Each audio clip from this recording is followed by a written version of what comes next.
I think it's close enough. Call the meeting to order. Stand for the pledge of the flag, please. I pledge allegiance to the flag of the United States of America and to the republic for which it stands, one nation, under God, indivisible, with liberty and justice for all. Welcome, everybody. Would you call the roll, please? Trustee St. Germain, Present. Trustee Wilmer, Present. Trustee Bolton, Present. Deputy Mayor Robinson. Present. Okay, as is our new policy, we have a period for this citizen's voice. Anyone who cares to speak, except for anyone who cares to speak, stand at the microphone, your name, your address, and limit your comments to less than 3 minutes, please.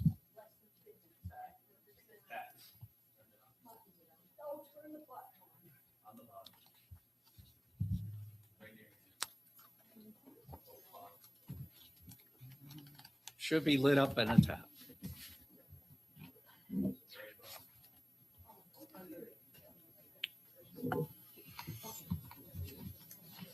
All right.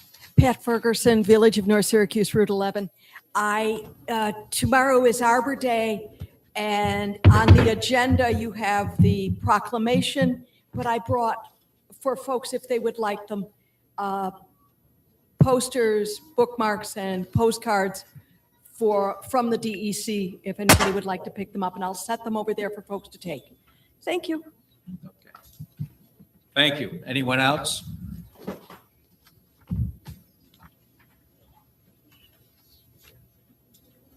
So it's my first time. Do I press something or are we on good? Good, okay. Don, is the microphone? I don't Is, know. yeah, but is Sound the good. amplifier turned up? It's okay, you can probably still hear me. It's good now? Yeah, I can hear it now. There we go. So my name's Margaret Hussein. I live at 160 Slindy's Wood Circle, and I'm here because I have an issue with Kennedy Park. I take my granddaughter there almost every day when the weather's nice, and for 2-3 years now, I have been emailing Anthony or Tony or someone, and it's never getting resolved. There's a mulch pile there that never gets distributed anywhere. It's still there for like 3 years. There is poison ivy all over the grounds in the summertime. Some of the equipment is broken. Occasionally it gets fixed after a while. And I think it's just not safe. Underneath the swings, it's supposed to have mulch there, but it's like all like dug out and it's like rubber padding there or something. Anyway, this is something I've been trying to get taken care of for a good part of 2 to 3 years now. It's never been addressed. And I was looking at the agenda, and I think you're having a new, Anthony's gone maybe or something, you're having somebody new being installed. I hope this gentleman is going to take it seriously and do something with that park because it is not safe. It's ugly. There's standing water some spots. It's muddy. People don't always pick up behind their dogs, unfortunately, up there. And the other issue is the parking lot. In the wintertime, there's always a lot of snow and ice and stuff. That's where they have to pile it. Obviously, they have nowhere else to put it. But when it runs off, it ends up going in a lot of our neighbors' yards, the ones that are along the fence line to the parking lot. And it floods their yards. It kills some of the vegetation. That entire fence line is full of poison ivy as well. So that's my concerns. And I'm hoping that that somebody's going to take it serious this time and not just make excuses when I send emails saying, well, it was a particularly wet spring. Well, it hasn't been wet 3 years, so I'd like that taken care of. So that's my concern. So our department manager, Don Miranda, is right there. Yeah. And if you would stop in and talk with him, and he'll make sure that somebody gets over there. Okay. Okay. I appreciate that. Thank you. Yep. Thank you. Thank you. Anyone else? Hi, I'm Carol Wall. I've been a village resident for 53 years. Most of those years at 121 Watson. Just recently moved to Slinswood. I have never met Mr. Bolton, but had my first conversation with him, I believe, like 2 days ago. I've never met him before. I didn't even know what he looked like. I did have a previous conversation earlier this week with you, Mr. Robinson, in the lobby of the Village Hall.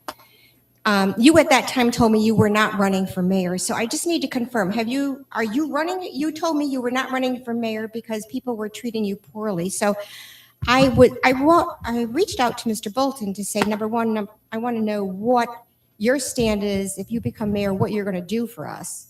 Number one, what your thoughts on the village and what the budget, those types of things. And what we do in an instance when there's only one person running, because you told me you weren't going to run. So I reached out to him and said, do we need to get somebody else on the ballot so we have choices to run? So I am interested in have you changed your mind again, or are you going to run?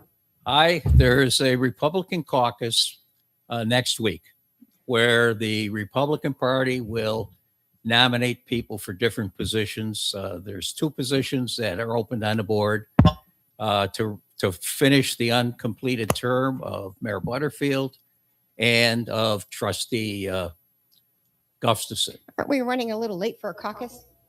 Excuse me? Aren't we a little behind the time slot? for a No, caucus? we are right on time. Really? Yes, Okay. ma'am. Alrighty. So are you running? You haven't answered my question because you told me you were not running because I people have were. been back and forth on that myself. Yes, I Okay. have, Carol.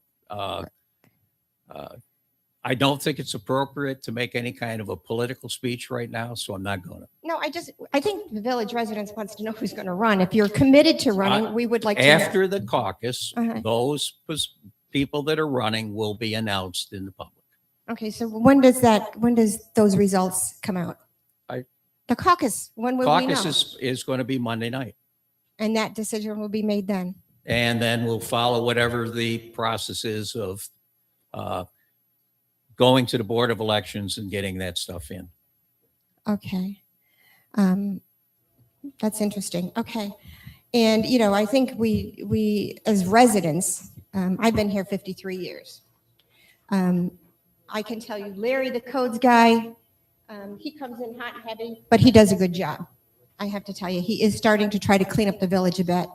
I know he's been hammering Watson Road pretty good, and some of the neighbors are loving it. And we appreciate getting a lot of those houses, dumps taken care of. I also want to thank you very much, sir, for, I recently had a conversation with this nice gentleman, and I think he's doing a fabulous job. And I want to thank you for Every time you taking- turn your head away, we don't hear Okay, you. I want to thank you for a fabulous job, and thank you for taking the time to speaking with me earlier this week. And we appreciate the service that you give us. All righty. Anyone else care to address the board?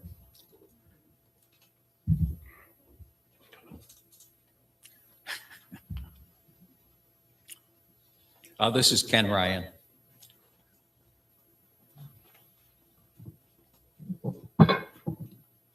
Ken Ryan, 211 River Drive.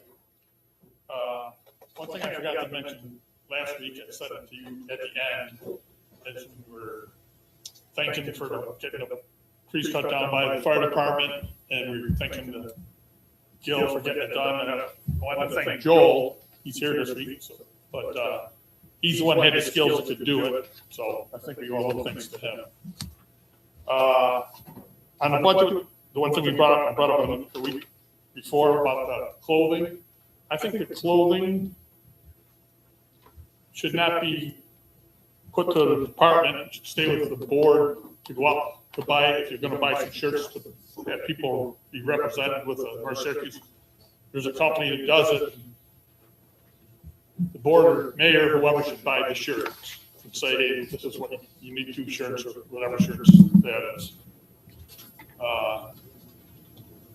That's good for right now. Thanks. Thank you. Anyone else? Oh,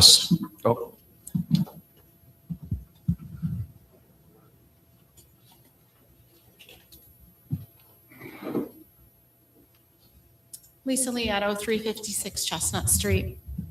Thank you for having me in the work session again. I learn many things every time I attend. a meeting. I would just like to say, I don't know how we can have a budget for the next fiscal year when we don't know how much money we have in our accounts. I think we should freeze and defer back to last year, except for contractual obligations for this year. But I think we need the audits to figure out what we have and what we don't have and what accounts we have. There's a lot of, it sounds confusion of what's going on fiscally. So that's what I see would be maybe the most appropriate option, is just to freeze everything until we get a handle on how much money we really have to spend. And there was only really one trustee who reached out to me to Excuse ask me? there was only one trustee that reached out to me to ask my opinion. So I said I was willing to have conversations with anyone. So there we have it. But as far as adding anything new to the budget, I don't think anything should be added at all. Thank you. Anyone else? Okay, we need to approve the minutes of the meeting of April 9th. A motion. I'll make the motion. Second. Any discussion? All in favor? Aye. Okay. And then if people that were here at the 9th knew there was a couple issues that we hadn't taken care of properly, so we deferred. And we had a special meeting on April the 13th. So you approve the minutes of April the 13th. Make a motion, please. I'll make the motion. Second. Any discussion? All in favor? Aye. Thank you. Okay, so now abstract number 22 in the amount of $225,799.30, covering vouchers 1460 through 1512. Included in this is a payment of $148,000 to a CHA for fees relating to the building and site design services related to the proposed fire department. Motion to approve. So move. Second. Okay, Discussion. second. All in favor? No. Oh, she's I got said discussion. Oh, pardon me, Yes. ma'am. No. From what you just brought up, that item actually is something that concerned me. I've had budget numbers, high numbers, low numbers, every number that you can think of in my sleep, in my wake, whatever. Anyway, that stands out to me because I know that this is the second installment. First one was 101. But this is the second installment. But I wanted to ask Amy, what has happened that's been different or added to or gone forward with since November for this second installment? There's a voucher that I saw today for beyond this one that said that they were 85. The one I have said that they were 85% finished. So the one that we're talking about is something less than that. They're still working on design and drawings, as I understand. So we haven't really seen anything. Correct. We do not have any, at this point, we don't have any drawings or anything being submitted to the board. I That's think correct. we need to see something before I feel comfortable in approving the abstract with that. So let me jump in here for you.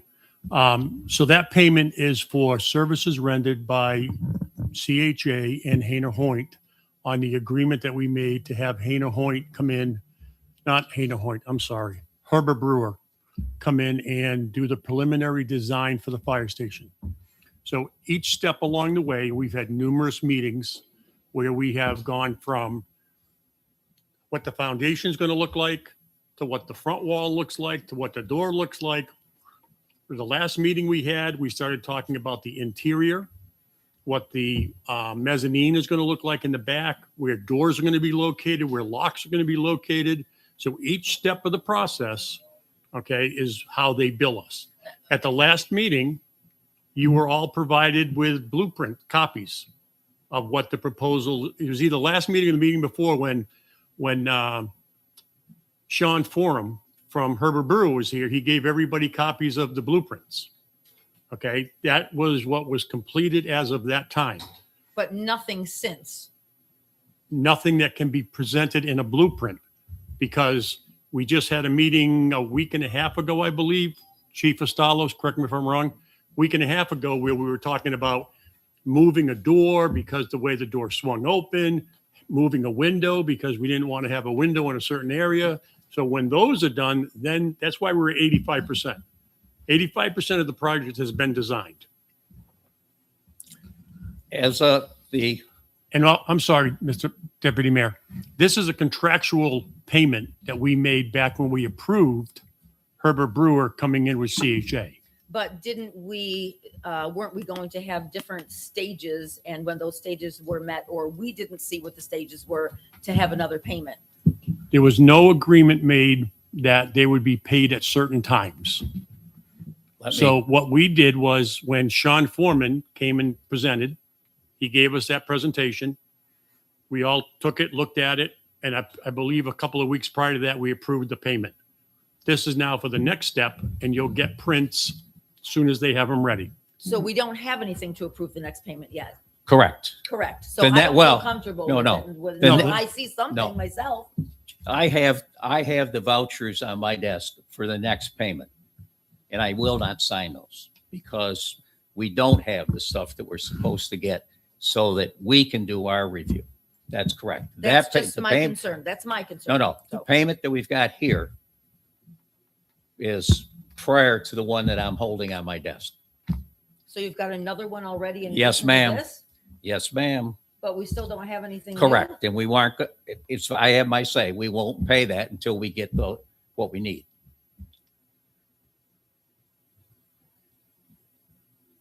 Well, I'm not comfortable with approving the abstract with that until it doesn't seem like we have anything else. But did you get the prints from the last time Sean was here? I don't remember anybody handing us prints. Sean did a presentation and handed out prints to And when everybody. was that? Was I here? Yes, Yeah. you were. Yep. You were. There were those notional things that he handed out. And when They weren't anywhere near final drawings or anything that this final That was payment just the would next need. anticipated thing. We don't have Yes. anything new. Correct. and We that's don't- that's what we're paying for what they have done what we've so paid far. for. Right.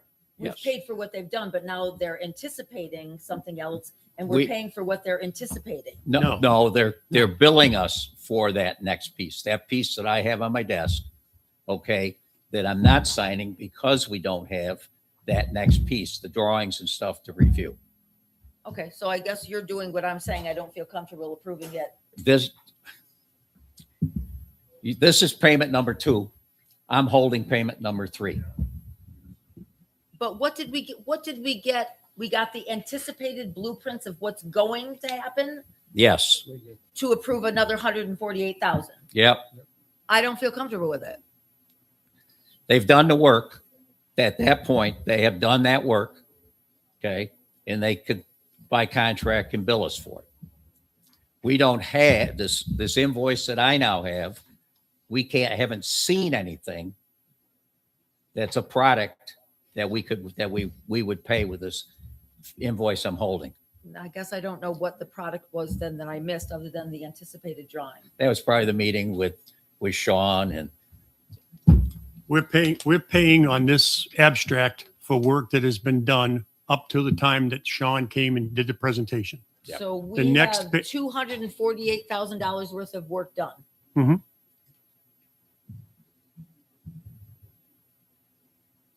Which was agreed upon by the board back when we retained Herbert Brewer.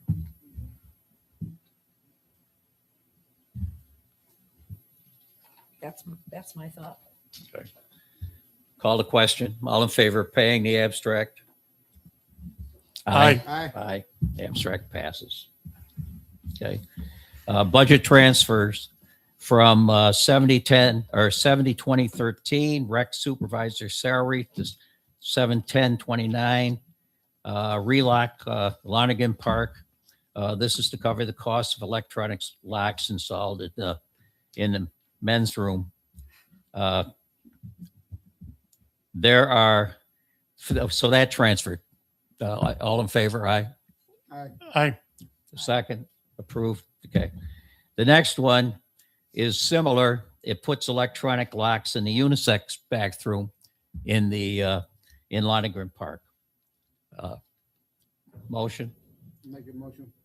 Second for discussion. Go ahead.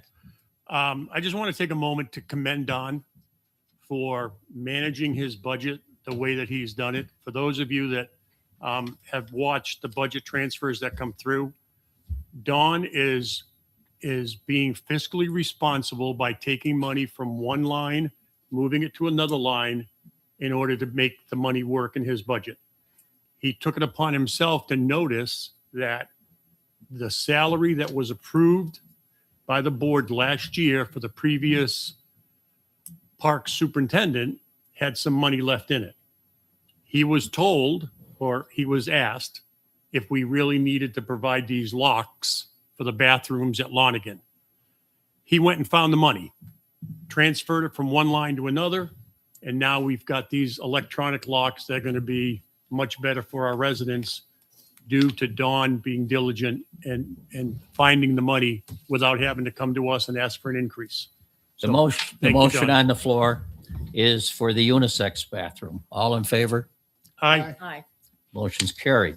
The next transfers is 70-2013 to 71-10-29, Relock Lonergan, and this is for the woman's bathroom.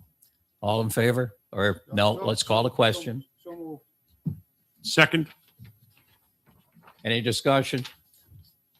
All in favor? Aye. Aye. Okay, motion carried. Old business.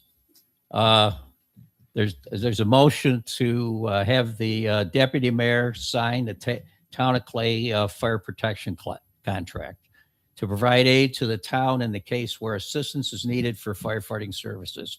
We have similar agreement with the town of Cicero that was signed and approved last month. I need a motion to approve signing the Town of Clay agreement. So moved. Second. Any discussion? Any discussion?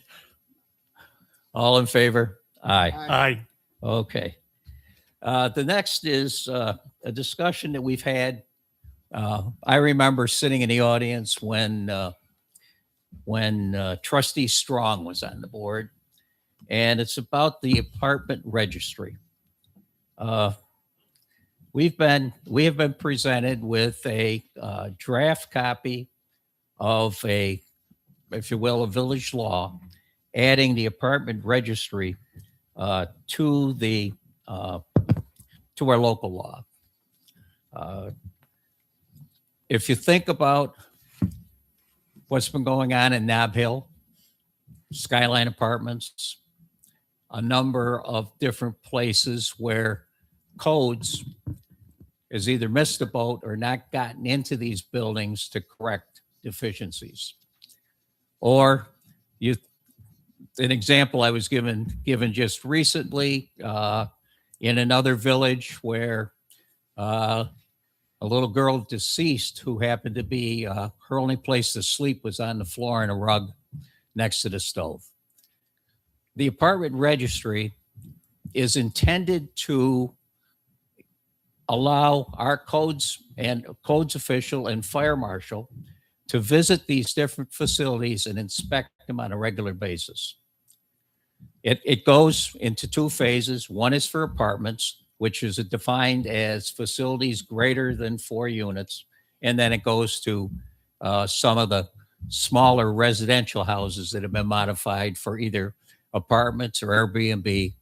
And so this is the movement towards creating that registry. I don't know if there's any comments on board members. Are you asking for a vote or just? No, I'm asking for comments. So as the board is aware, I sent out an email earlier today or yesterday, I forgot what day it was, stating that while I believe the registry is a good program and it is something that would be beneficial to the village, my opinion is that at this moment, we do not need to pursue starting that registry up and going through the time and the expense to do that right now. And I made the board aware that if that were to come up as a vote, that I would be voting no, not to go forward with the registry. Okay. Fred, any comments? I just received some of the paperwork today. I got an email this morning. I'm still working, so I didn't have time to review any of the stuff yet. I'm in favor of seeing the registry come up and go and come into effect. Not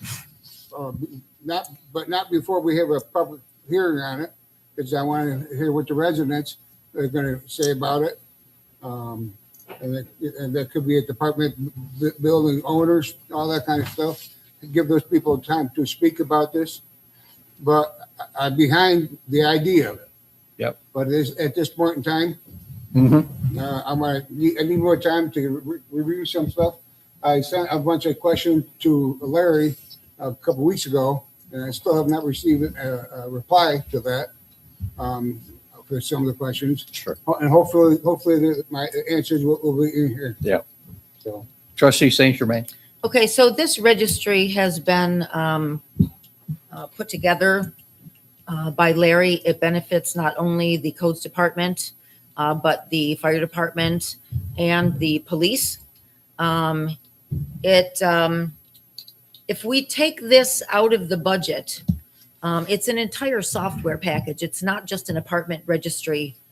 It would stop permits. It would stop fire inspections. It would stop giving violations. Nobody would be able to look at the history for anything to help them going forward. We wouldn't be able to foil anything. This registry is a life-saving tool. I'm not sure why someone wouldn't want to promote the safety of the village. For the amount of the cost that it lists, it has multiple facets to it. Somebody would be able to go into a portal and make their payment. The fire department would be able to see and look at the same information that codes provides. It's a preventative tool for life-saving. I am definitely for it, and I'm definitely for the things that it will make us not be able to do if we don't. Our codes enforcement officer, along with our legal counsel, put together a local law. We've all had a copy of it for quite some time, had the time to look at it. It's been, actually, our legal counsel was one that came up with it, the first draft of it for another village. It ended up saving someone's life. He got a commendation from Nikon for it. He got an award. Anyway, to put this not in the budget, to get rid of it, is detrimental to a lot of different facets of the village and the departments and the residents. As Trustee Wilmer said, there's multiple phases we have to go through. And right now, where we are is I would like to get a motion to hold a public hearing on this. Okay? I'd like to make the motion to call a public hearing. Okay. And Fred, this is to have the public hearing. So let's hold on a minute, because we've got some misinformation Pardon me? here. We've got some misinformation here. By us holding off on doing the rental registry has absolutely nothing to do with the codes department being able to do their job. This has nothing to do with whether it happens or not. This is only collecting information. I understand what yes. Trustee St. Germain. She was a little ahead of herself. I agree. So for the public, it's If you important. remove it, it's the entire package. We're not removed, but this isn't Can where I- we are can right I- now. Of Did I course, interrupt you? You can definitely interrupt me. I would never interrupt you. That's disrespectful. You have before, but go ahead. So pausing the rental registry is exactly that, pausing the rental registry. This conversation is not about taking the $13,500 out of the budget for iWorks. Correct. We're asking to pause moving forward on the rental registry. At the next meeting, we can have we can vote for a public hearing. If we do not move forward with the rental registry, codes can still do their job. The fire department can do their job. The police department can do their job. He can take pictures. Pearl can print out all of her stuff. Has nothing to do with the 13.5 for iWorks. So the motion that I'm calling for has nothing to do with approving it. It simply says that we present the registry to the public in a public hearing and get feedback from them. And right now I have a motion and a second for approval. And I'll call for the question. All in favor of scheduling a public hearing to discuss the rental registry, please say aye or Aye. it approves. So could I just ask for clarification? Who seconded the motion? Fred. Fred. Okay. Okay. So now we need to schedule that hearing. I don't think we have to announce it tonight. So we will, at the next meeting, we'll schedule a time for that and to give the public time to read the language of the rental registry. Thank you. Why can't we schedule the meeting tonight? We could if For the next meeting. you want to do it for the next meeting. All right. So clerk, would you?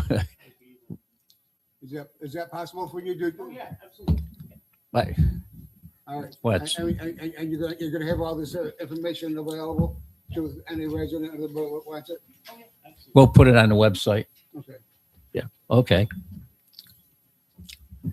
All right. The next item on the agenda is the budget. At the last meeting, we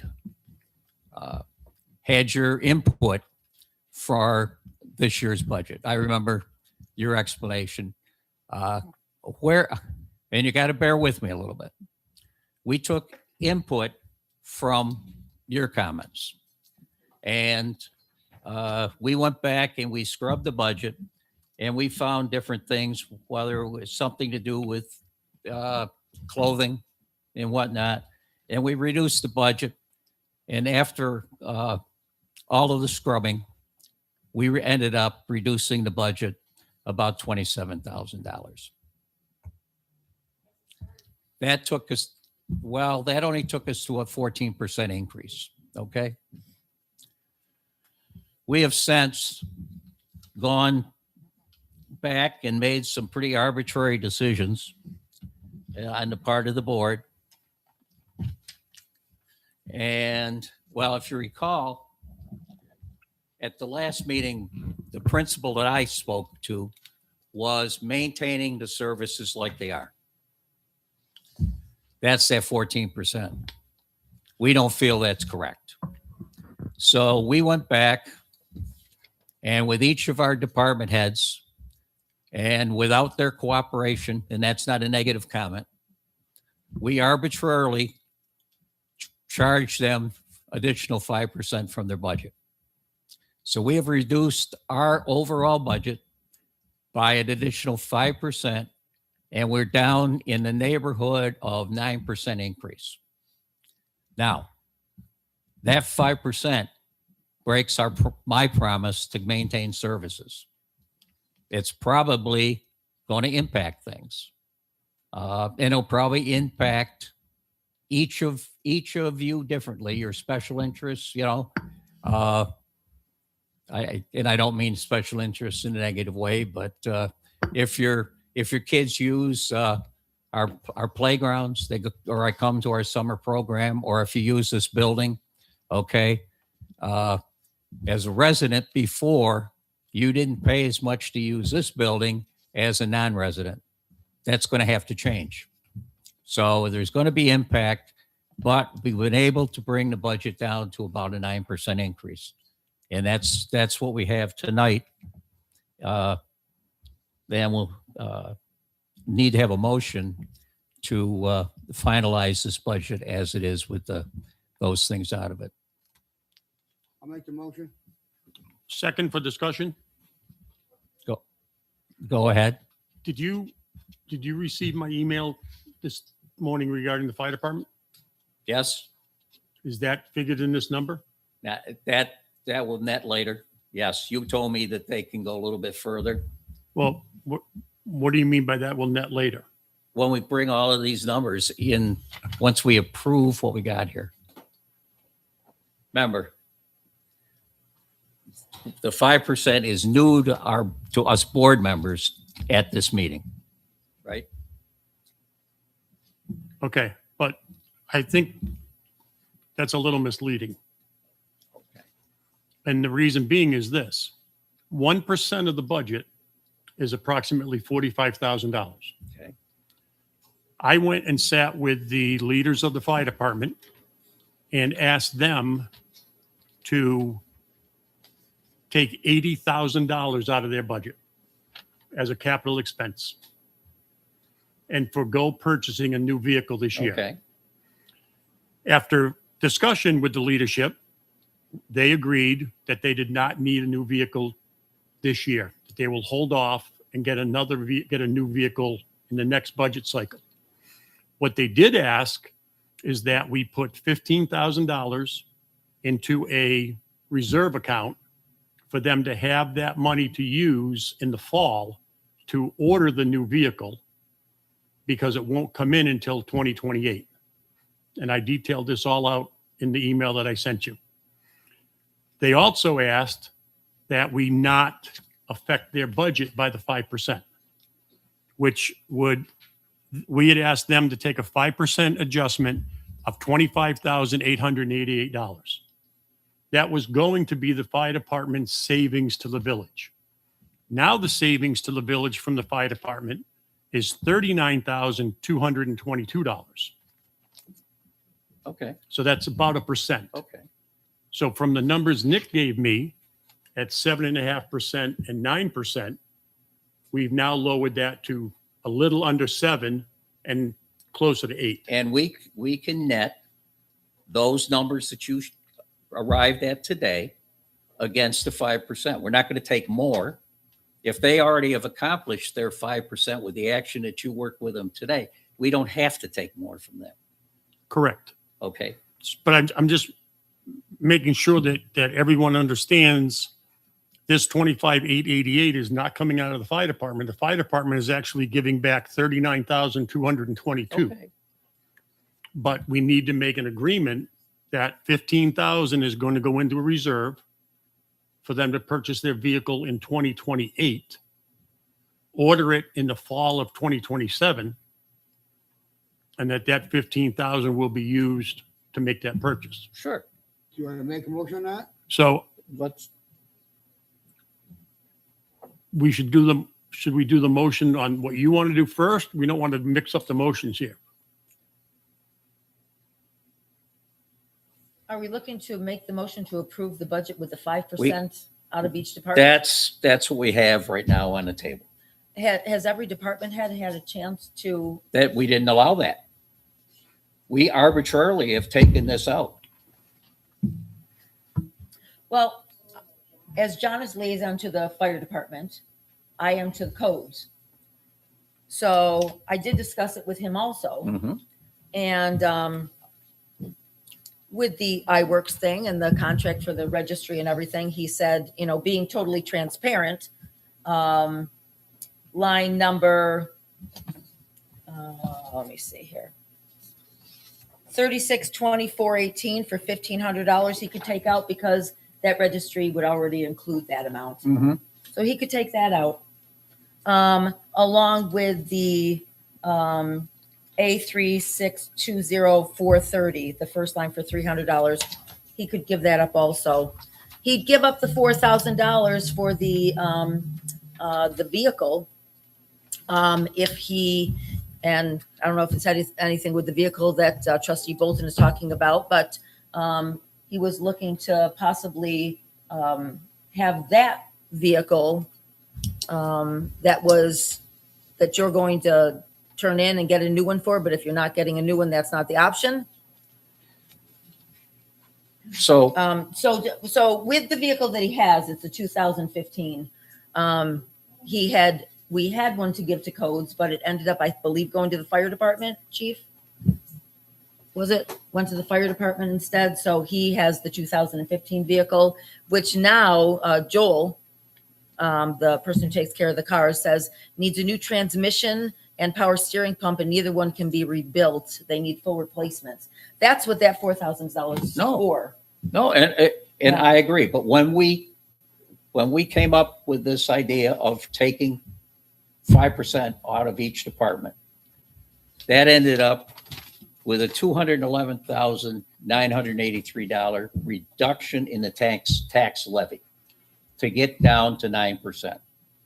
And that's well and good in saying, but this budget here is really to bones. Every I don't department, know where any department is. gonna every get any department more would say that. without cutting services, really. Exactly. Yeah. Exactly. It's If gonna we're going to happen. get this down, It's going to happen, and then we're going to have people come in and say, "What? Excuse me."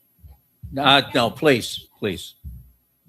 Go ahead. We'll have people come back, and it will show that people are not going to be happy with the services that we're providing. It's But- going to be a double-edged sword. It is. I agree with you.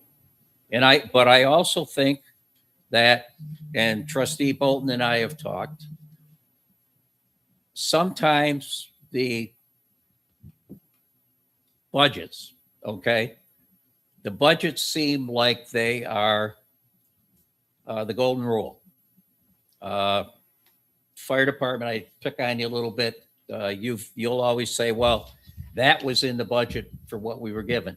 But we know, as we saw with the transfers, we moved money around, okay, to balance things out. And we'll still have to do that in this next coming year. I mean, is it perfect when we said 5%? I think also if, for instance, parks can increase their revenue, that increase in revenue ought to be an offset to a decrease in their budget penalty. Okay, this is not smart. Okay, the 5% thing, it's going to require management of the finances. It's not business as usual. Trustee Bolton had an excellent example yesterday. Somebody went out and bought 4 gallons of paint, and they paid $40 a gallon for the paint. $48.99.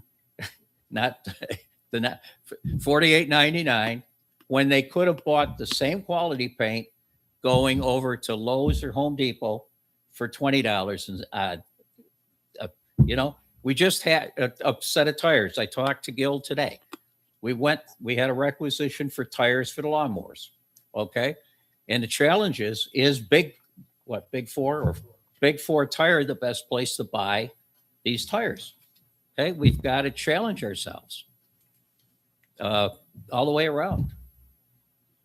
I So mean, could I just get clarification on something from Trustee St. Germain? What vehicle was going to the fire department?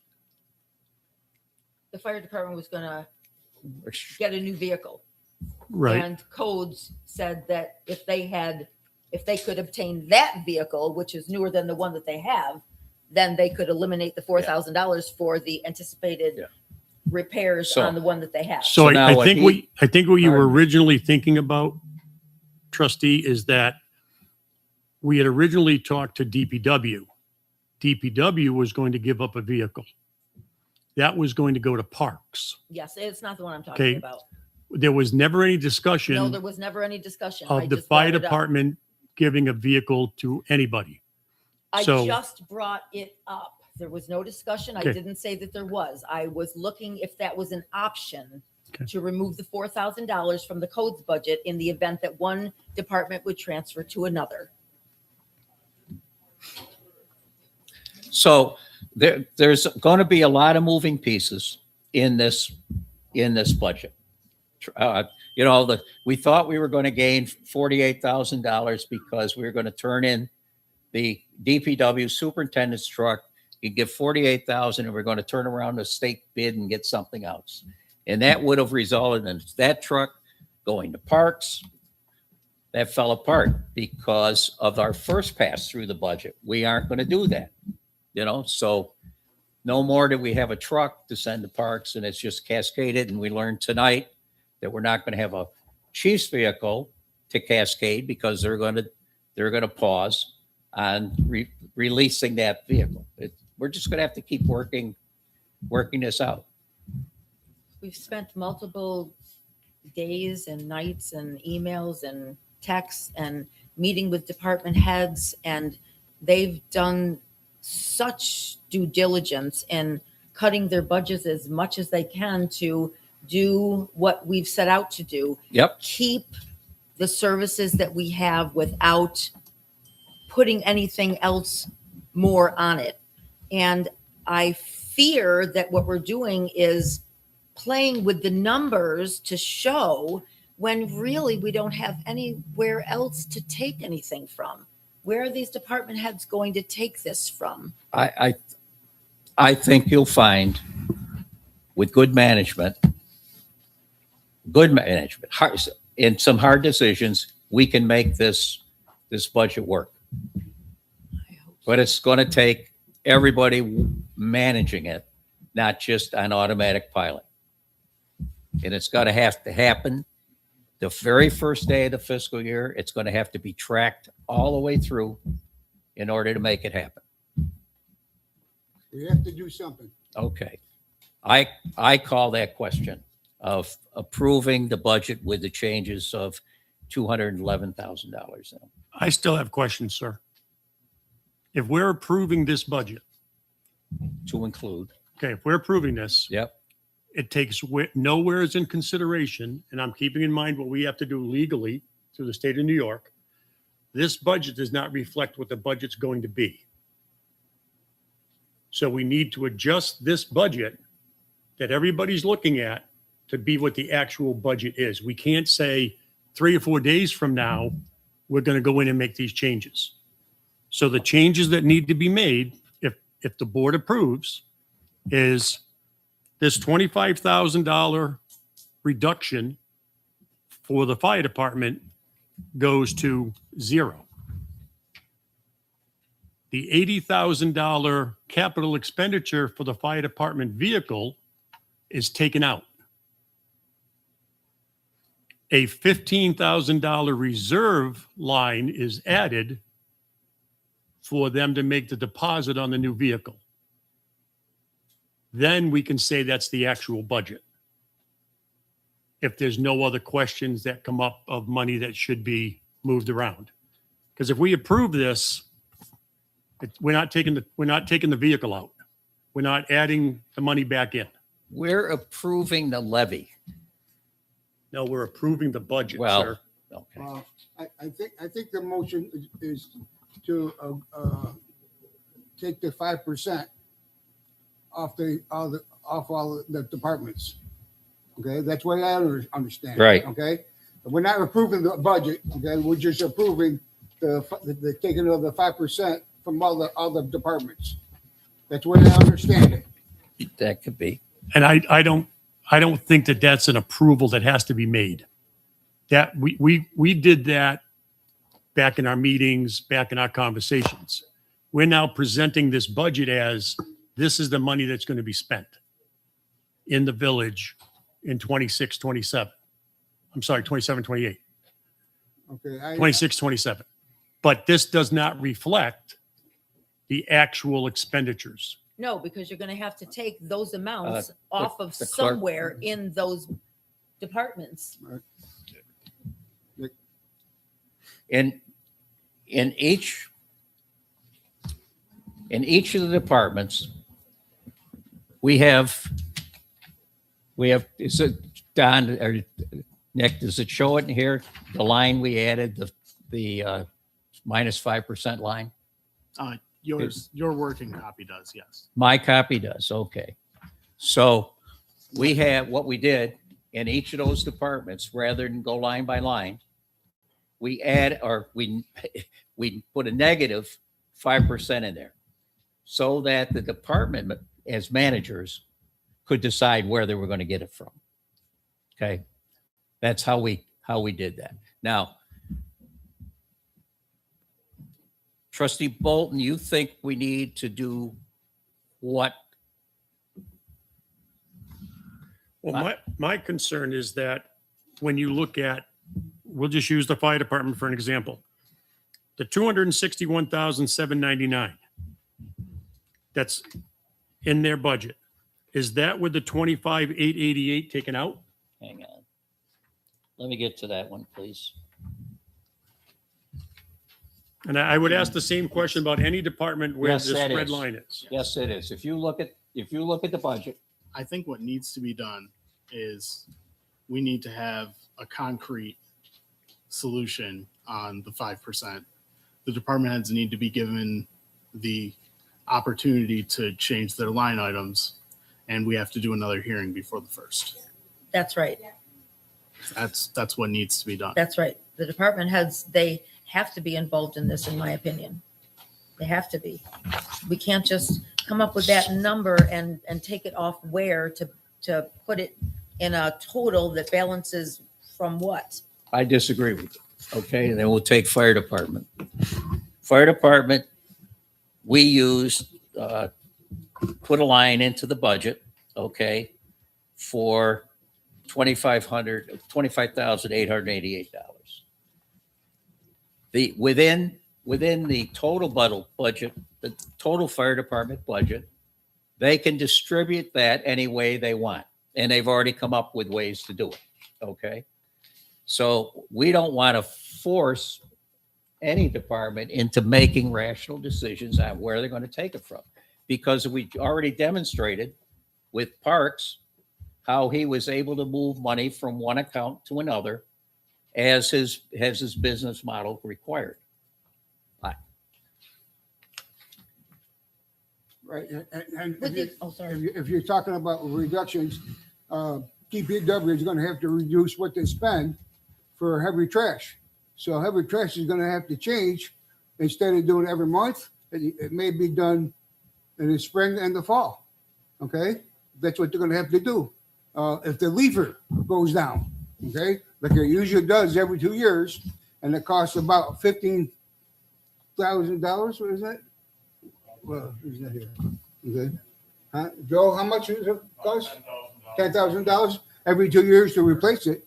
Maybe that lever's gonna have to sit down for a year, and we'll have to pick them up with a brush truck for as long as it lasts. But I think what you're talking about is for instances, as the superintendent gets involved in that, Right, he'll be able to, maybe he will be able to change that frequency somehow. right. You know, I mean, they have to have the ability to manage. Correct.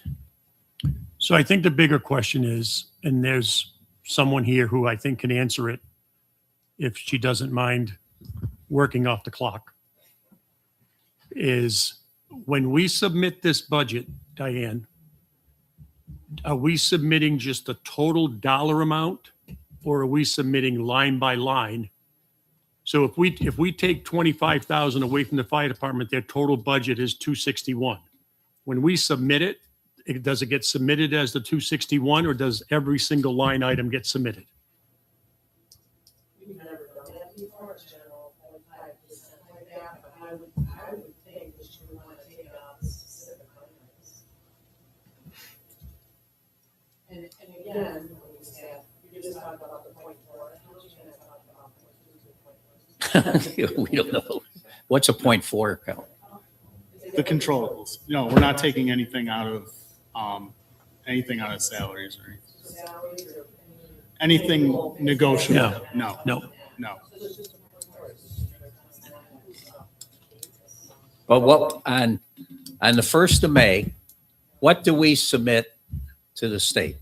I think right now, we would make every change right now, it would be that's But we send them the total of the budget, not the line by line detail.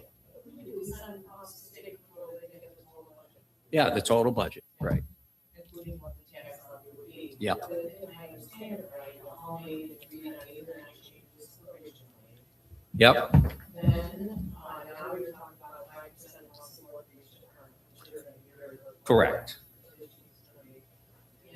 And then, as I understand it, and what I like to see up, the Tahoe, you only did a 1/3 installment on it. You didn't put 8,000 in the budget for the Tahoe this year. You put 1/3, correct? Nick? I believe it was put in as Debt, installments. so Yeah. It's only 1/3 unit. So let's say, it's 35,000 you put in for the Tahoe, payment for, Over 3 years. well, give me that 3. So I think that's how we're doing it. Yes. I don't know. I mean, So realistically, 35,000 was in an installment of that. Now you're taking that out and you're adding in 15 for reserve, so that that affected it was 20,000. Just to correct that issue. But, other than that, I think you could pass it tonight, with the 8 changes to 5%, you're gonna. Yep. I don't know if the board's agreeing with that. And then, like the fire department would be $35,000 payment for one installment payment of the Tahoe. But you're doing away with that, so you're 35,000, but for the 15 for reserves, so there's just 20,000. Right. That's changed for that, so. Yeah.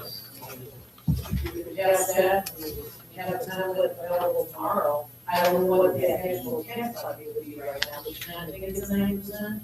Yes, Yeah. yeah, well, we know what this thing all added up to. And we're in probably the neighborhood of $250,000 reduction overall between, because, Per town, we don't really know per town. excuse me? Per town, we don't really. No, it's the total bucket, and then all the equalization rate stuff has to go. It's doable. I think it's doable tonight. Yeah. I want to do it, but I don't know if you want to take Yeah. time. Yep. So again, we have a motion, a second, all in favor of creating a new budget that includes the reductions we did along the way, plus the 5% reduction. All those in favor? All right, and that's gonna include the changes in the fire department, right? Oh, Yeah, yes, there's cover. yeah, Okay. yeah. Yep. All those in favor? Aye. Say aye. Motion doesn't pass. I'm sorry.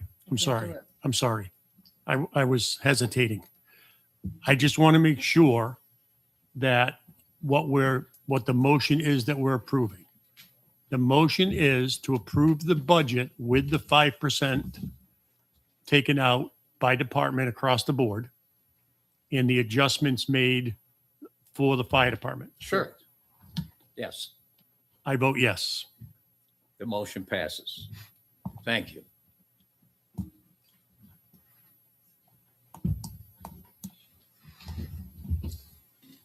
Now, while we're still on new business or old business or whatever business we're on, Old business we were on. I just want to make sure that, so I would like to make a motion that we create a $15,000 reserve account for the purchase of a new fire department chief's vehicle to be ordered in the fall and then purchased in 28. So they will order this in the fall, November, December, somewheres. Takes them 6 or 7 months to build it. So we're not going to be responsible for any payments until 28. I would second your motion. Trustee Bolden, in 27 is when we would be taking delivery of it. We would order it in the fall of 26, take delivery in the budget year 27. And who are you, sir? Former Fire Chief Brennan. So I changed my motion to be 26 to be delivered in 27. And I will still second your motion. Thank you. Thank you, Chief. Now, we'll call the question on our motion for that. Oh, yes. Yes? Yes. Oh, unanimous? Okay, motion carried. We're just moving it out. Yeah, well, actually, they've also made corrections in their other parts of their budget. Yeah. Okay. Okay, the next thing in our agenda is discussion on the HVAC in this building.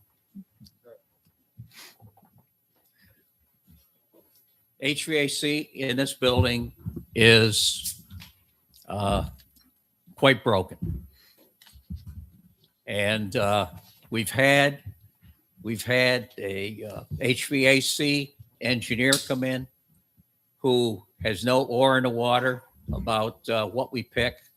We've had an HVAC company come in and provide a price, and that's in the $32,000 range, Trustee Wilmer. Yeah. And in order to use this building, we got to fix it. I mean, if we're going to try to rent this building in the summer, we've got to do something with the air conditioning. Working with the clerk treasurer, the budget, the former clerk treasurer, we can find the money in this year's budget, not the one we just voted on, in the current budget to get this fixed. Yeah. Go ahead, Fred. This is for the upstairs. It's the condenser downstairs got backfed. Basically, it's just the freon gas that starts as a liquid, gets compressed, turns into a gas, goes upstairs, and takes the heat out of the room. What happened was, whoever installed it, when we got the new furnaces, messed up what they did with the two coils, and that backfed the liquid to the compressor, which took out the compressor, along with the ductwork. All needs to be replaced. It's old. I can remember when I used to work here, had to do up in the attic and duct tape it all together. And this was now almost 20 years ago. Probably the last time I was up there was 30 years ago. So it needs to be replaced. It needed to be replaced when I worked here. So unfortunately, it's something we got to do. And we got to do it quick because it's going to start getting hot up in the attic. So We currently have a estimate from a local, or not a local, a citywide firm for approximately $32,000 to do the work. We've asked for, we're expecting other proposals, and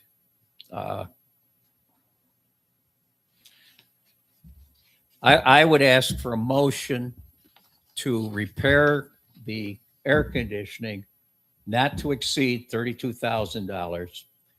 And if we get other quotes in before we get this going, we'll take the lowest responsive quote. Don, do we still have more quotes coming? So I've been working with the county. I've had three companies come in to look at this building project, and only one has formally submitted a bid. So I don't know if they're saying they're not interested or they're taking their time, but I want to say 2 to 3 weeks ago was the last time a new person came to look at it. So I think if they were interested, they would have already submitted a quote by now. I'll make the motion to hire P&J not to exceed the $32,000 and get this project started. Okay. Because when I talked to them, they were going to be 4 to 6 weeks out. They got work already. So the longer we drag our feet on this, Yep. so it's going to be. So that's my motion. Can I have a second? I will second for discussion. Okay. So while I agree and understand that this is an important purchase for us to make, I also want to point out Trustee Wilmer's comment that when the furnace was installed, the new furnace was installed, it was installed incorrectly, and fluids from that furnace leaked into this system and helped to damage it. That's not correct. Okay. What happened was the fluid, okay, when it goes through the compressor, changed it to a gas. Okay, as the gas went up to the condensers that make the cold air, it turned back into a liquid, and that went to the compressor. So the water never came from the furnace. Okay, it's all one unit. Okay. There's a heating unit and a cooling unit, and then air movement or air movement. Thank you. We have to fix the cooling unit and the air movement system. Thank you for clarifying that. So along with that, I'm concerned that we've only got one bid. I understand that it's not to exceed 32,000. But also in that motion was to award it to P&J, which is the only one who bid. And I don't see anything in this bid regarding the size of the compressors, the size of the new A coils, the size of the ductwork. It says install a new thermostat with staging capacity for each system. Is that one thermostat for the whole building? This does not include. John, let me interrupt there. All we're talking about is the unit for upstairs, okay? Okay, all right. So I thank you for that clarification. It doesn't include electrical work. So we have to have an electrician come in and connect it. I believe I read in here. Adjust fan speeds to match existing duct sizing, but all the ducts are going to be replaced. Right.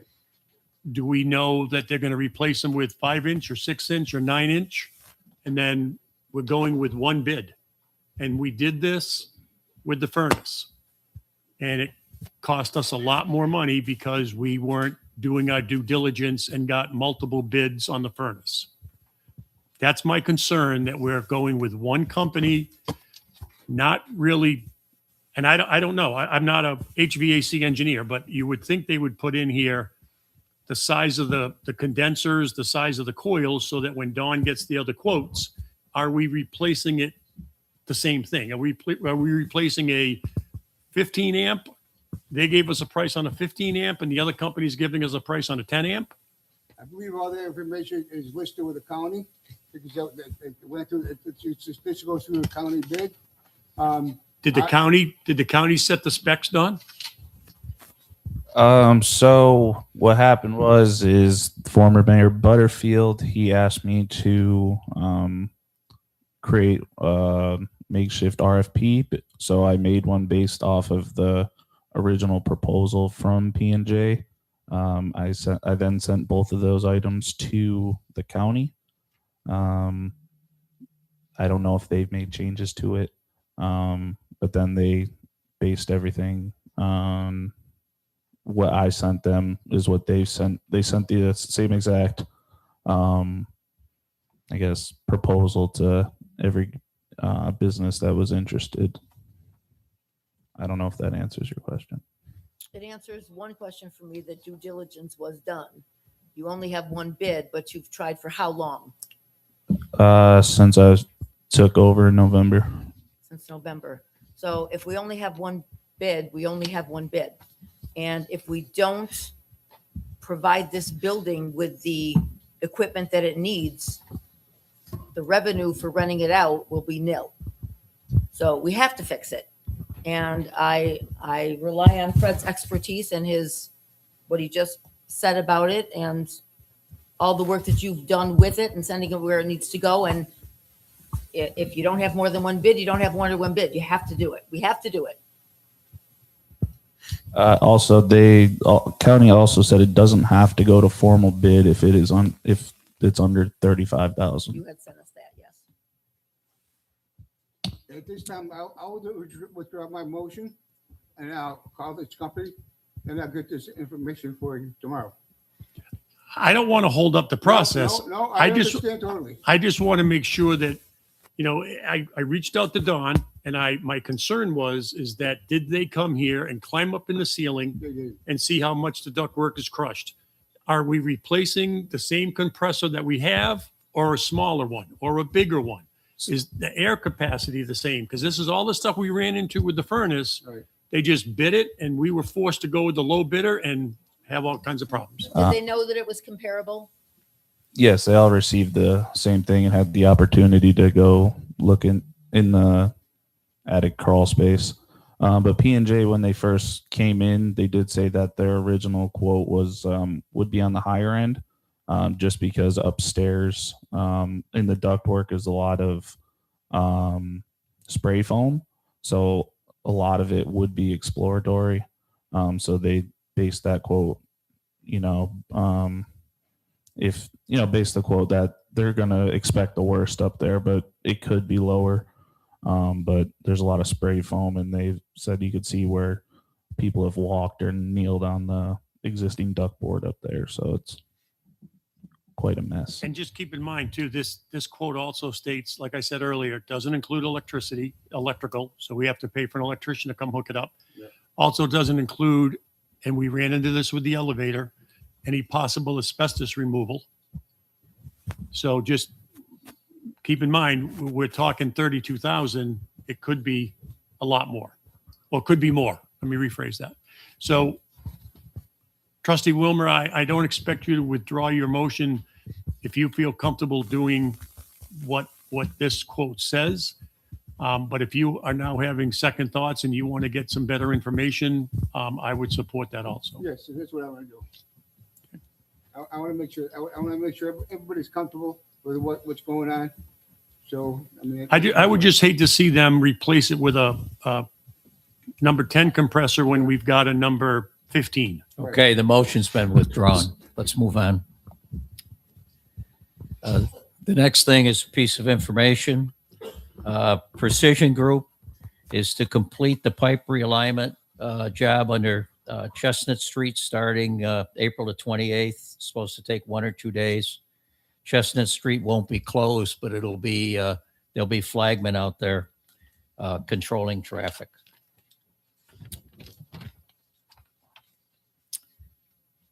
That concludes what I had there. No, it doesn't. New business. Okay. We need to approve the hiring of a new recreation supervisor, Michael Freitag, with the effective hire date of May the 13th. The village went through the canvassing process to fill the tested position. Michael will be hired at a salary of $43,680 annually. A motion to approve. So moved. Second, Any discussion? Dave, he is actually going to come in May 5th to start. I don't know if that matters for the board. May 5th, and then he'll start full time on the 13th. Okay, all in favor? aye. Aye. Okay, pros. Approve the fire department hiring Philip Niddle and Mike Galbraby for part-time officers effective April the 29th. Excuse me. I'm sorry, Deputy Mayor. You said fire department. That's I said police department. No, you Okay, said I meant police. Okay. I'm sorry. Okay. Effective on the 29th, the pay rate will be current CBA part-time pay rate pending a background investigation. All those in favor? So Aye. moved. I'm So making a moved. motion. Second, All in favor? Aye. Aye. Okay. Okay, approve me signing the municipal site control certification form from DASNY as a requirement for the CREST grant from Senator Ryan's office. The form is a requirement for $55,000 grant. Motion to approve my signing. I'm making a motion. second, Any discussion? All approve? Aye. Aye. Okay. Board review and accept fire department appointments for April the 20th. The motion to approve new fire department appointments. I'll make the motion. Second. Any discussion? All in favor? Aye. Aye. Okay. Approve the return of Stat Grayton as a firefighter to the North Syracuse Fire Department. Motion to approve. So moved. Second. All in favor? Aye. Aye. Okay. Deputy Mayor to sign a contract for pre-approved street sweeper rental for the DPW use for the year. the board previously approved the contract to rent a street sweeper for the DPW for use. The contract needs to be signed to complete the rental. Motion for me to sign. I make a motion. Second. Any discussion? All in favor? Aye. It's approved. Approve the deputy superintendent, Gil Stevens, attendance at the 2026 Highway School in Ithaca, June the 1st through the 3rd. This is an opportunity for Gil to learn and to network as a new superintendent, to network other people. This was previously attended by our past superintendents. Motion to approve. Make a motion. Second. Any discussion? All in favor? Aye. This is a motion to rehire Gary Wilmer as our part-time laborer for the summer for the DPW. He was the former DPW employee, and he comes back seasonally as a part-time hire. A lot of you have seen he takes care of all the flowers that we have in the village in addition to other jobs. And recently he became certified so that he can help us with things like poison ivy. Motion to approve. So moved. Luann? Second. Sorry. Any discussion? All those in favor? Aye. Aye. Okay, motion carried. And then there's a motion for me to read and assign the Village of North Syracuse 2026 Arbor Day declaration ahead of the Arbor Day ceremony on the 24th, which is tomorrow. So let me read it first, and then you can tell me if I can sign it. In 1872, Sterling Morton proposed that a day be set aside each year to plant trees, calling it Arbor Day. It was first observed with the planting of more than 1 million trees in Nebraska. And whereas Mr. Morton believed that each generation takes the earth as trustees and should bequeath to posterity's forests and orchards as we have consumed for our benefit, so that even when we're gone, their good works may be enjoyed by future generations to come. And whereas trees can be a solution for combating climate change by reducing the erosion of our precious topsoil, by wind and water, cutting heating and cooling costs, moderating temperature, cleaning the air, producing life-giving oxygen, and providing habitat for wildlife. And whereas the trees in our village increase property values, enhance the economic viability of the business areas, beautify our community, and expand green spaces while creating an enduring symbol of civic pride. And whereas the Village of North Syracuse has been recognized as a Tree Day USA, or Tree City USA, by the National Arbor Day Foundation, and desires to continue its tree planting practices. Whereas we enter 2026 and mark the nation's 250th anniversary, communities across New York State have a unique opportunity to celebrate our shared history while creating something meaningful for future generations. Therefore, I, David Robinson, Deputy Mayor of the Village of North Syracuse, do hereby proclaim April the 24th, 2026 is Arbor Day in the Village of North Syracuse, and I encourage all citizens to support efforts to protect our trees and woodlands. Furthermore, I encourage all citizens to plant a Liberty tree to commemorate America's 250th anniversary and care for trees for the well-being of this and future generations. Motion for me to approve. So moved. Second. All in favor? Aye. Aye. Thank you. And so said. Okay. Get the page. Okay. We don't have an attorney here tonight. Dave, second citizen's voice. Oh, did he get it? Did he get, what are we at? Second citizen's voice. Second for reading the, Second citizen's voice. what do you got? It's at the bottom. The next citizen. The next citizen's voice, it's time for it. In small print. You heard it. Citizen's voice, please. Hi, Pat Ferguson. Thank you very much for passing the Arbor Day proclamation. Everyone will be, who can be there tomorrow, 1 o'clock for the ceremony. And as the proclamation says, Liberty Tree is an opportunity for you to plant trees. Bartlett Tree Company is coming with free seedlings, saplings, for you to take and plant. So I encourage everyone to come, get their tree, take it home and plant it. And I'll look for all of you tomorrow, and don't forget to take home the paperwork if you're not able to be there tomorrow. Thank you. Anyone else for Citizens Voice?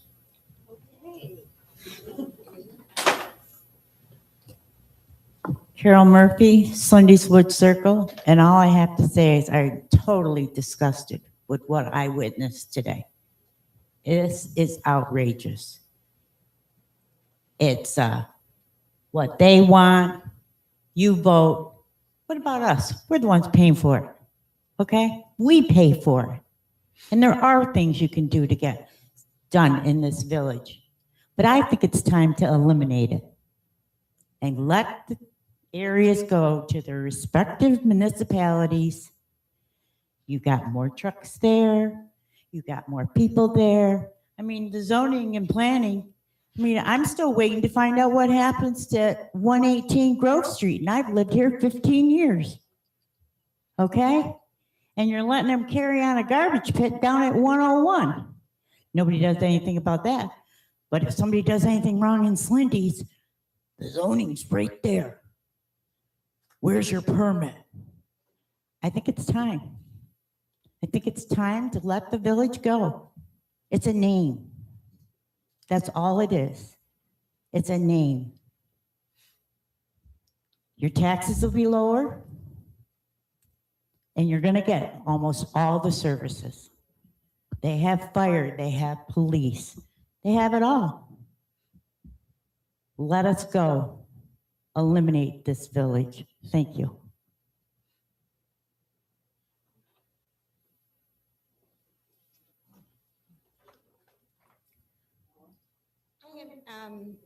The more meetings that I have attended recently, the more concerned I become. It looks like we're spending money that you don't even know you have.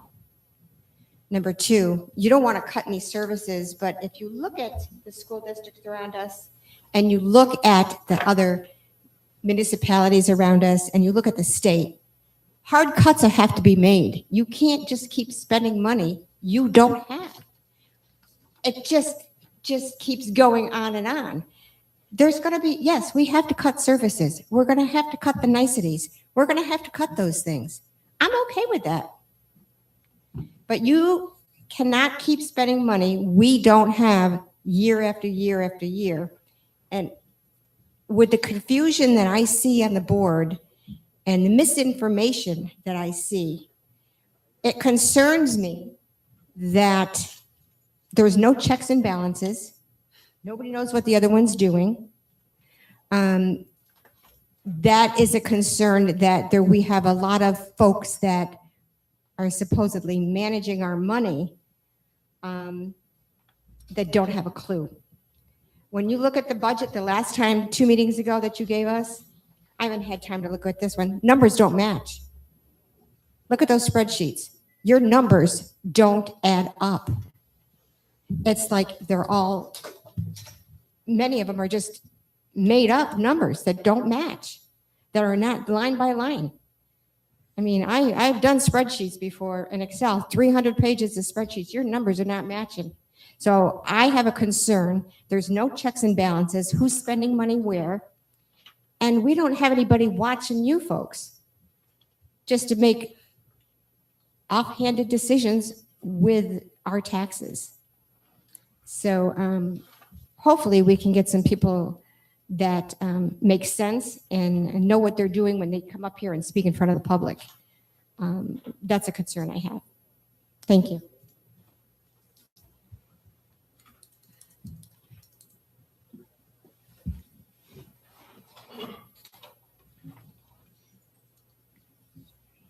I'm Matt and Ryan, 211 Herman Drive. I want to thank John for clarifying, because I think when Luann went and said that we're gonna have nothing anymore, everything's gonna stop. It was not true. You know, we're still gonna have permits, you can still get your permit if you need it, you can still do And whatever. like Dave said respectfully, I was talking about a different thing. Oh, okay. And, Sorry.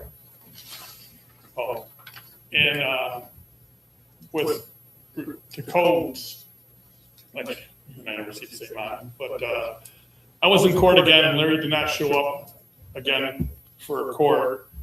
And, there's many issues with codes. My personal feeling is, like, people say you're in the village, I would cut the codes right out right now and save a bunch of money right there. Because even there's been bad information to me, to the neighbors, to whatever. And I tells them all you gotta do is put dirt there. They went and bought dirt and put it there. Then he was wrong and they had to fix that. And when you talk about who's watching who, I don't know who's been watching codes forever, because it definitely wasn't the past mayor. Because I watched him spend a half a day in a firehouse cleaning his gear from his other fire department. I watched him out at different places out of the village for hours eating. I've watched a lot of things. I've kept my eye on him. So I just wanted to say that. Thanks. Anyone else care to approach the board? Okay, thank you. That's where I got it. Reports. There's no attorney. Parks, Don.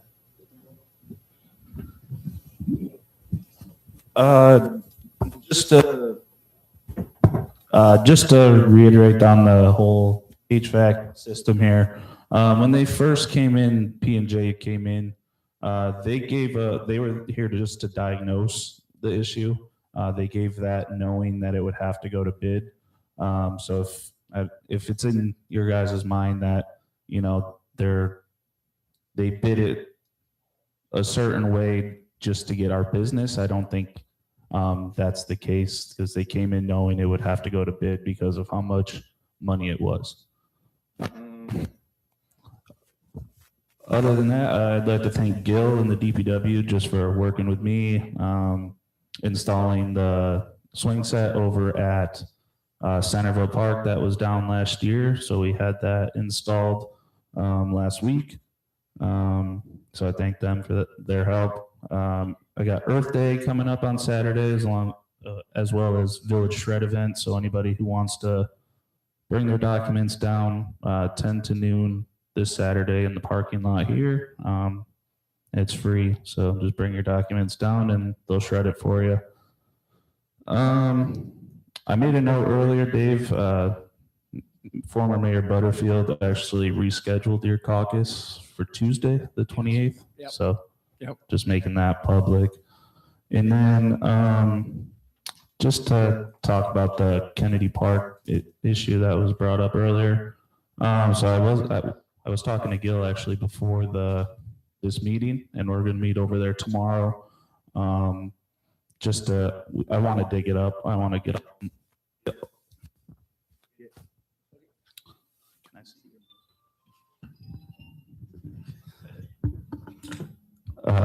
So I want to dig up all the mulch. I agree with you. I think it looks like dirt. So the plan is to dig up all the mulch, lay down new mulch. I'm actually thinking about making it smaller. There's a lot of unused mulch. There's no playground unit in a majority of it. So there's talks of just shortening it and grassing and seeding, making it a little smaller, maybe it'd be less, make it easier to manage in the future. So that's all I got for you. Fire Chief, welcome. Thank you, Mr. Deputy Mayor. So if I may, I just wanted to revisit an item on the agenda because I think not enough is drawn to attention for this, and that was old business item A for the public's understanding. every year we have two motions that happen annually for the mayor, or in this case, the deputy mayor, to sign fire protection contracts with the town of Clay and the town of Cicero. What this doesn't state explicitly in the motion, because it just appears like a signature, that this is the additional territory that the North Syracuse Fire Department protects outside of the village of North Syracuse. Could you define that boundary a little bit? It's the village lines, and then, for example, we protect the commercial area in Taft Road out towards the airport. We protect parts of off of South Bay Road in the town of Cicero, North Medical Center in the town of Clay. So the North Syracuse Fire Department on average responds to about 900 calls a year. And believe it or not, the calls within the village and the calls within the two towns outside of the village, they're about split three ways, about 300 apiece, rough numbers. So those two contracts cause our volunteers, because all of our firemen are volunteers, 600 additional calls that we're away from our family every year that we respond to. For example, up on the highway, last night we were there at 2:00 in the morning because a beer truck caught on fire. It is what it is. That's what we signed up to do. The other number that's not included here is the revenue that this brings into the village of North Syracuse. 2/3 of the fire department budget, roughly $600,000, $700,000, comes from those two fire protection contracts. So the impact the fire department has on the village budget, even though the number seems a lot bigger, it's important to remember that we bring in about $700,000 by protecting those two towns, 700 additional calls a year. And the village impact to the residents from the fire department is only roughly $350,000 for fire protection. And that's on the back of the volunteer firemen. I think that's important. Additionally, there was some discussion about the chief's car. I just want to highlight the fact that the two chief's cars in question were not purchased by the village. Those were purchased by the Firemen's Association, which is above and beyond the cost of that. And the village is to return those vehicles to the Firemen's Association once it's done. And the agreement was every 5 years. So again, the firemen are trying to work with the village by keeping that car in service an additional year and offsetting that cost. So unfortunately, Trustee St. Germain, we wouldn't be able to turn that vehicle over because the village technically, even though it's on the village rolls, didn't purchase that vehicle. The Firemen's Association purchased car 2 and car 3. So that expense never hit the village budget, nor did it ever hit the village residents.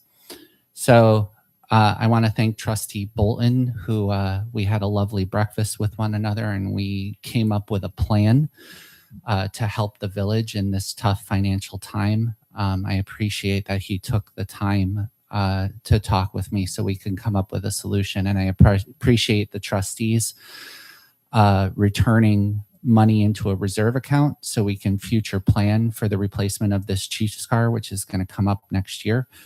Last year, we didn't make a deposit into the reserve account, and this year we weren't going to make a deposit into the reserve account. So I appreciate you working with us to mutually benefit each other. Other than that, the fire department continues. We had Recruit New York this past weekend. We had a nice little event up at the Lego store on East Circle Drive. And if you're curious, pop in there. John, the owner, is very nice, and you might see a display of Lego Fire Department modeled after North Syracuse Fire Department and NAVAC. And I'm not going to say yours truly built it, but maybe I did. Thank you. Superintendent Stevens.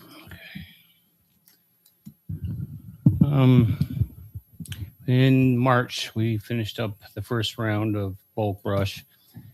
We hauled 93,380 pounds.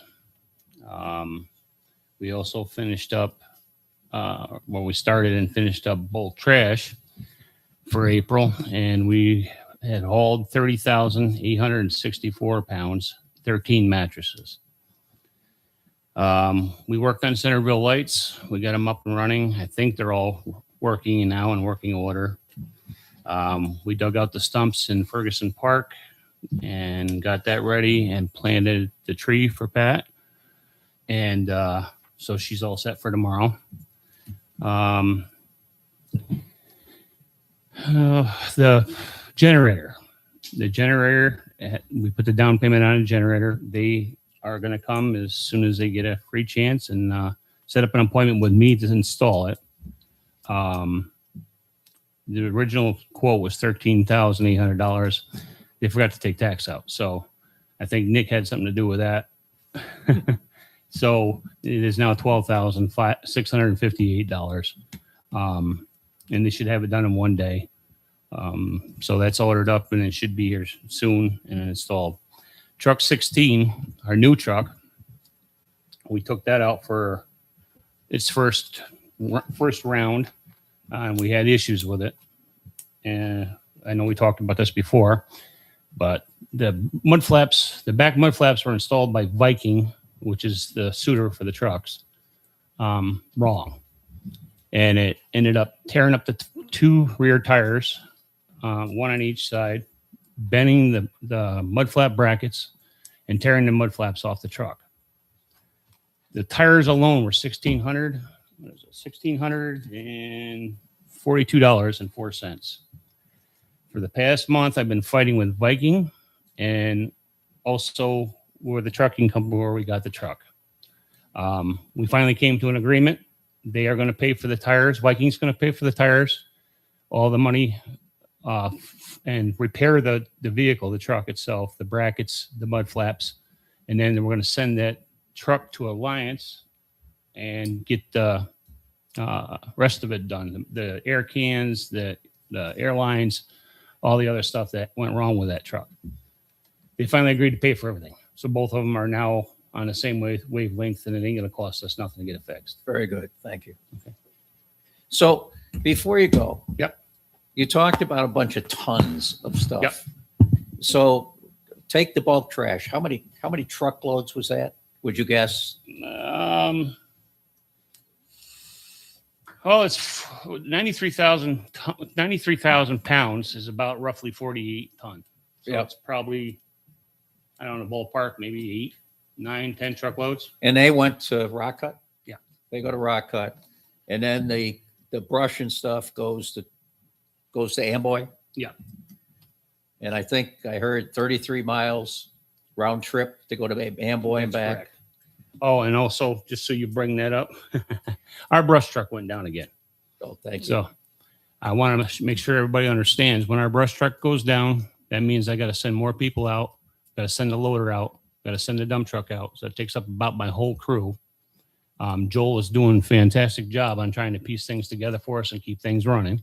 But unfortunately, we have to order this special hose, this middle hose that rotted out.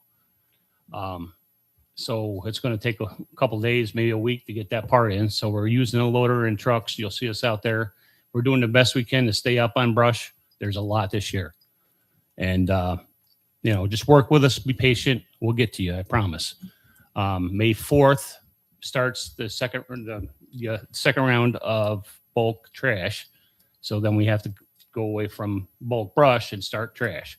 So hopefully we'll have it fixed by then and it'll go a lot smoother. But just please bear with us. We're trying to work on getting these things fixed so we can get you guys caught up.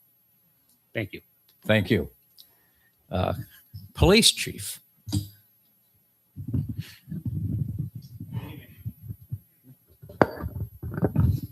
I didn't come prepared with a report. From time to time, I will share with the public and the board what our officers do, kind of notable events. I did not come with any specific situation tonight, but as the meeting went on and the board has difficult decisions, the importance of our local police can't be understated. And I wanted to share with the public and the board just what I heard today. I don't always get the opportunity to hear all the calls that our officers are going on, whether I'm engaged in a task or a meeting, et cetera. But just some of the calls that I had the opportunity to either hear dispatch today or talk to the officers that we responded to in the village. This isn't all encompassing. These are just items that from my walking around the station today, being involved with the officers, engaging with them, asking what was going on, listening to the radio. Early this morning, we responded to Heritage Park.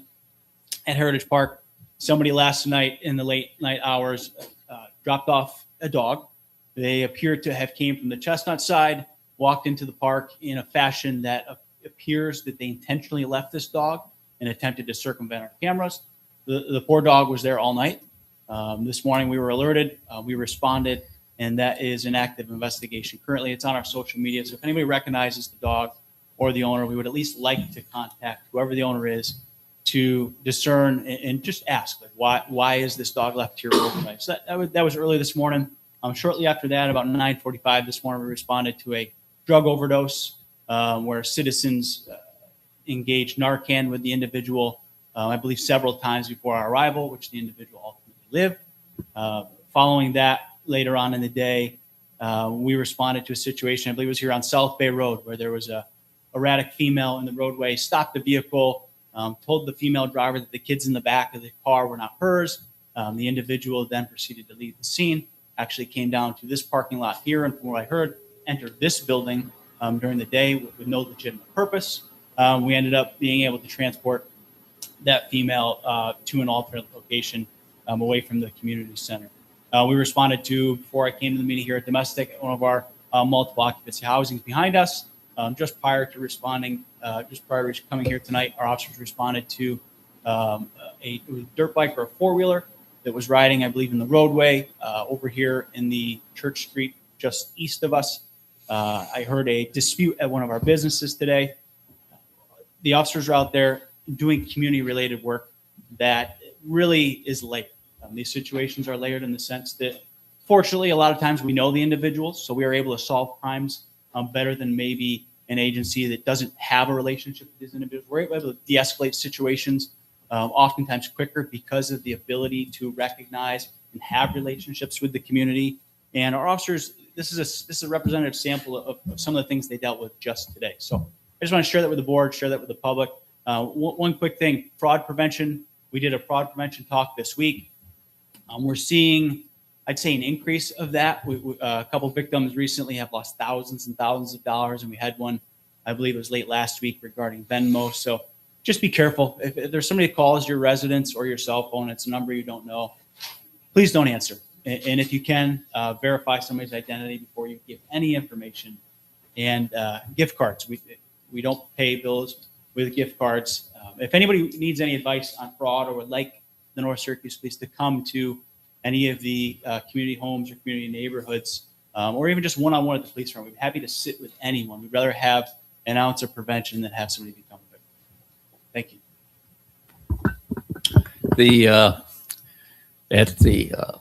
A course for drivers this week, I had the police department come and talk a little bit on fraud and scamming us senior citizens. And two numbers I heard in that presentation.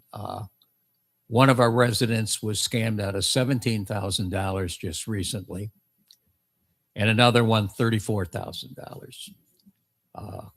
Vigilance is critical, and any of you that have any kind of a meeting or gathering with people, I recommend that you get our police to come and give a heads up on that. Thanks, Chief. Clerk Treasurer. Just wanted to remind everybody about the garage sales, May 15th, 16th, and 17th. We have the sign-up sheet over at Village Hall. Come see Judy. She'll get it taken care of for you and get you on the list. No permits or anything are required. Just need to let us know that you want to participate. And then we've also been still getting flower donations in for Main Street. We are doing very well with those this year. We have almost $4,000 donated by local businesses towards the flowers, which to my knowledge is more than we've almost ever had. Other than that, that's all I've got for now. Thank you. Trustees report, Trustee Bolton. Thank you. Just a few things. So I had the pleasure this week of taking Ellen Block on a tour of the village. Ellen Block is our new Onondaga County legislator representative. We met at Village Hall. We went over and met and talked with Chief Fieldson. I then took her around the village and showed her our parks and our veterans area up front. We then went and met with the DPW superintendent, went and met with the fire chief, talked with Dawn about parks, and everyone had an opportunity to let her know what the village is like and what the county could do to help us. Ultimately, I will be partnering with her on any types of county projects that they can financially help us with or support us in any way. I also had the opportunity to set up a meeting and meet with a representative from Senator Mannion's office. Not Senator, I'm sorry, Congressman Mannion. Congressman Mannion handles a lot of the federal things that go on in the area. I ended up seeing him at the President Biden unveiling at Syracuse University and set up a meeting with his office. So we're talking with them about some things that they can help us within the village as far as federal grants, because he's more on the federal level. Also had an opportunity to go to the fire department recruitment event outside of the Lego store. Did not realize how many different types of Legos you can get. And as I shared with some of the people at the event, all I can remember is my mom screaming at me because she stepped on them because I left them out. So that brought back some nice memories. I will be at the Shred event on Saturday. Ever since I've been on the board, I've always worked that Shred event.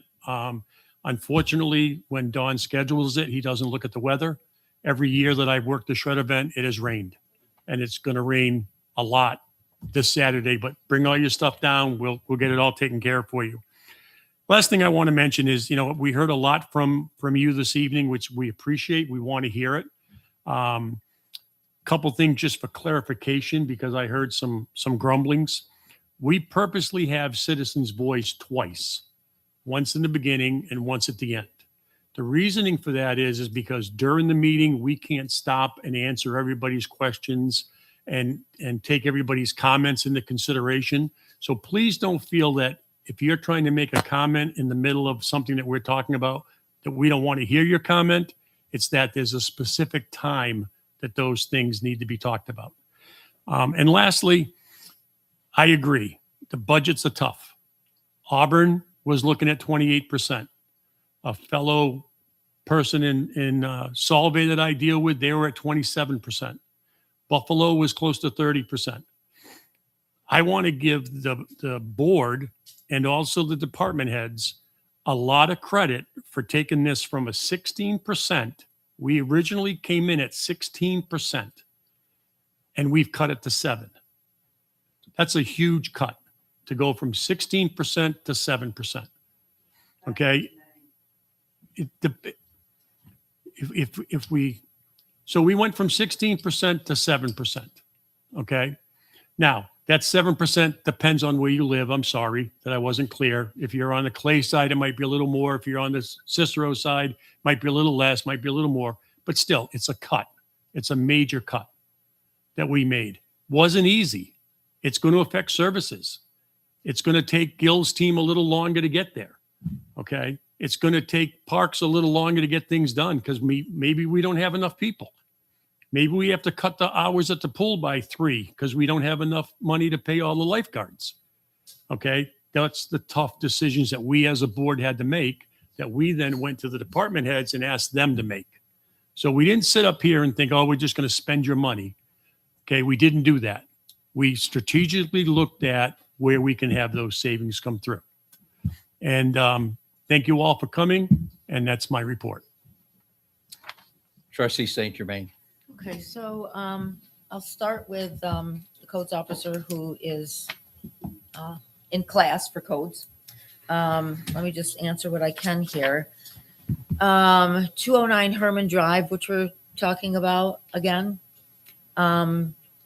As of April 14th, she has a contract with the pool company. It's a subcontractor to Cannon Pools. She's purchased the liner and has the contract with the new company. They can't give the exact date, but she's forwarding the contract over, and I have a copy of the signed contract also. So the pool will be going forward. As for 118 Grove Street, they have a permit done. They have a permit for the work, and they're working to finalize the paperwork now to transfer the ownership to Mr. Decker. As for code showing up in court every time, it's not a requirement per legal counsel. It's not. Sometimes legal counsel goes instead of, but it's not a requirement for either one unless the judge requests that the codes officer and or legal counsel show up also.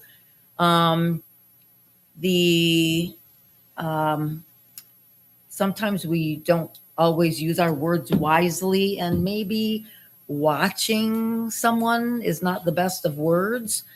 He's out there, he's doing his job. He does have to eat. He does have to do things. So just, he's doing his job, and he works hours that we don't see either, or we can watch him. So, as for permits, from January till now, we have taken in $7,505. That's what was owed, and that's what's been taken in.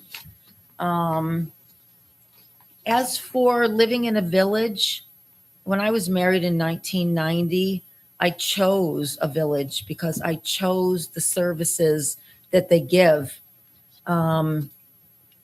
Without the police department, don't even bother calling 911.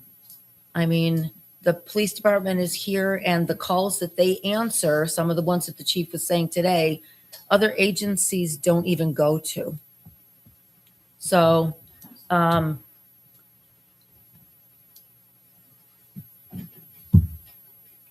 police department is a preventative. As for the codes department, which I'm liaison to, it was many years since we've even had a codes officer. Now we do. I feel sometimes instead of appreciating him, we're making him feel that he has no worth. It's not very positive for someone to come to work like that every day, yet he still does. He's told me, not being a village resident and coming from 2 other jurisdictions as a certified codes officer, I don't have a dog in the race. I'm not a village resident, but I want to do what's best for everybody. So I'm here. So the special services that you get, the picking up the brush, the extra things that you have from the parks, the fire department that it's going to be there. That's what you live in a village for, in my opinion. And we have spent countless hours and days on this budget. We never disregarded anything or anyone. We've been with each other more than we've been with our family recently. So we've done the best that we can do. And unfortunately, we can't always make everyone happy. But we try to do our best. So that's my report. Thank you. Trustee Wilmer. I think both trustees have said everything that I would like to have said, or can say. How's that? Thank you. So, thank you for the comments. Okay. And do I agree we ought to keep the village or not, or whatever? I'm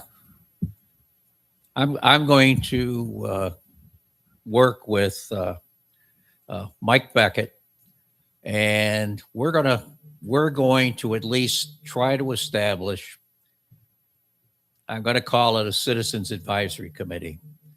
And Carol, I'd like to have you on that committee, and I would task you with investigating what the detail of not having a village. What do we have to do? What do we lose? What do we gain? What does it cost? I'd like you to head up that. I'd like somebody else to head up any other department. We don't need DPW. Get somebody to work on that if that were the case, so that we can bring to the board, the trustees, information. Because I tell you, I've already learned here, there are not enough bodies to investigate all the things that we need to be investigated. We don't have a HVAC engineer on board. we don't have a purchasing agent on board.